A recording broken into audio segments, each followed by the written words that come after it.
Welcome to another video. In this episode, I'm going to show you how powerful LUTs can be, or you just can use them to enhance or give a certain mood to your actual edit. So maybe you don't know what LUTs can do and what really they are useful for.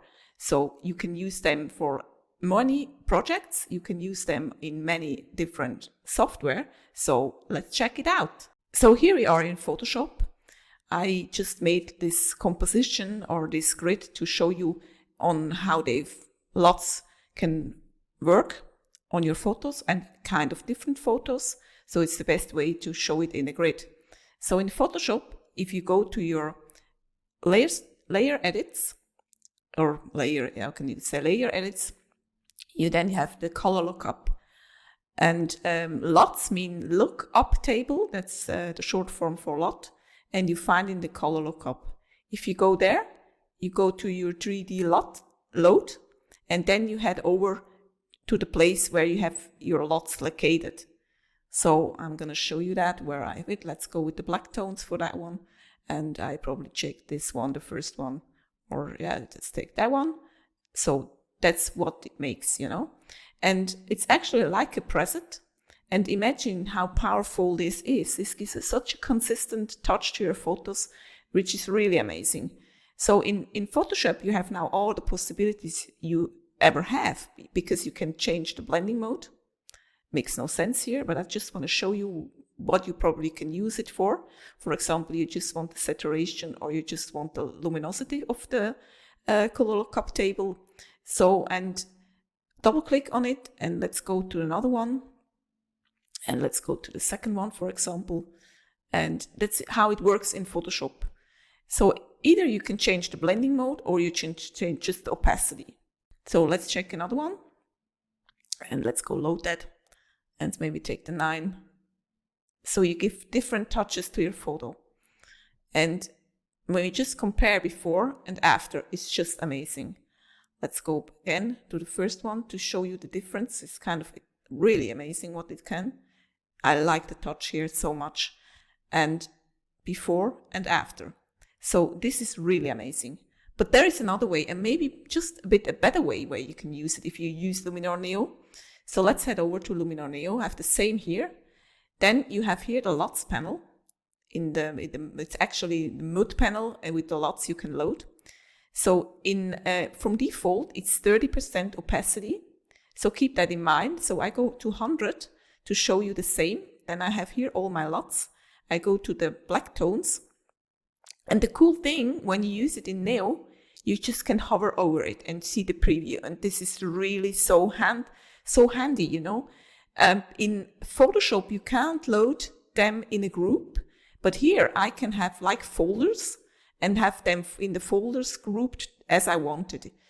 If you paste your presets or your LUTs within the Photoshop panel where the LUTs are, you get them each and not grouped like a folder here. So this is really cool what you can do. So then you just can hover over it and see all the previews. And let's take another photo. Let's go back to that one. I'm going to take that grid. It's kind of different, with more nature. Let's go to the Edit tab. Then we go to the Mood tab. And we just go to 100% first. And then, for example, I go to my Volksland preset pack. You also can purchase on my website, by the way. Or we just go to another one. Let's go to the Atmos. Atmos is a bit kind of more colorful. It gives a kind of touch of each of your photos. And those are actually for travel or for nature photography or just outdoor. And the Wonderfolk is also very cool. It's kinds of different desaturated greens. And there is another one, the Highland. It's really like from Iceland. I love it so much. It's the colors are so consistent. And I have another one I'm going to show you. Let's go to the Wild Forest, for example. that gives them more wild forest greens. So you can use them for forest photos, and also wild animals. Works really, really, really great. And if it goes to autumn, because it's summer now, let's go to autumn, because autumn works also really cool. And it gives this certain mood for autumn photos and really strong contrast sometimes. Or you can have the matte in it. So I really encourage you to check those out. And the LUTs are really powerful. And as I said, it makes sense if you are using Luminar Neo to paste them here in. I'm going to show you now how that works. So keep in mind, always you should create a separate folder forever where you paste in all your LUTs, because sometimes when you have updates, they are gone. So to keeping that in mind, that you have them somewhere secure, that you just can copy them in. So if you go to your computer, to the programs, Skylum, Luminar Neo, data, you find LUTs files. And there you have the default ones in it.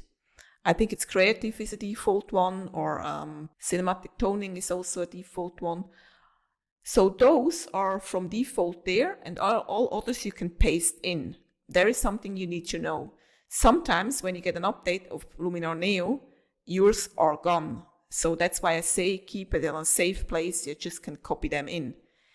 Actually, they're not really gone, but when you open those, you see them, the folder already still, you see the folder still, but they are empty. So it could be, let's imagine I updated today my Luminar Neo. Then I go to one of my LUTs here. I pasted in earlier days.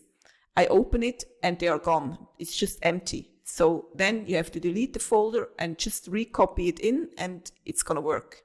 So keep that in mind. But then when you have that, you get that really cool folder here, and it's really cool to use.